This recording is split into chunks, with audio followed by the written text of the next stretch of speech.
Bienvenido, Checo. Primero de todo, ¿cómo estás? Muy bien, muy contento de estar aquí. Genial. Primero de todo, como director de juego, ¿qué crees que puedes aportar en el equipo?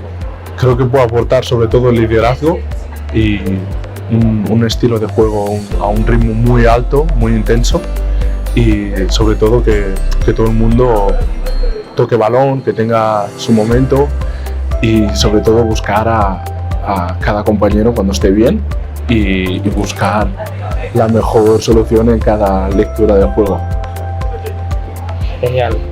Bueno, como todos sabemos, tienes experiencia en la EVA, en Copa, debutaste muy joven. ¿Crees que este año puede ser la consolidación? Yo creo que sí que es el momento, a nivel tanto físico como de madurez, ¿no? Todos estos años que he pasado.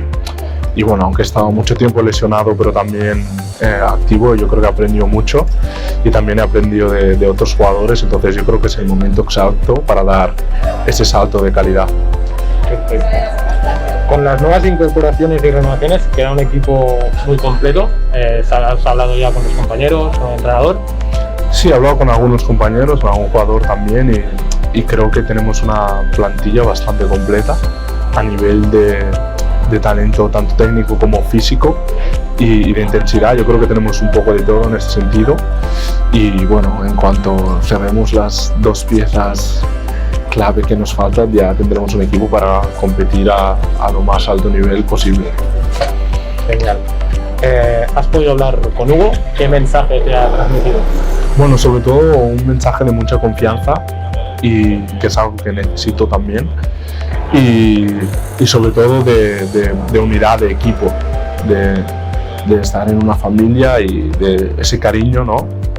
Y yo creo que todos juntos tiraremos para adelante. Seguro que sí.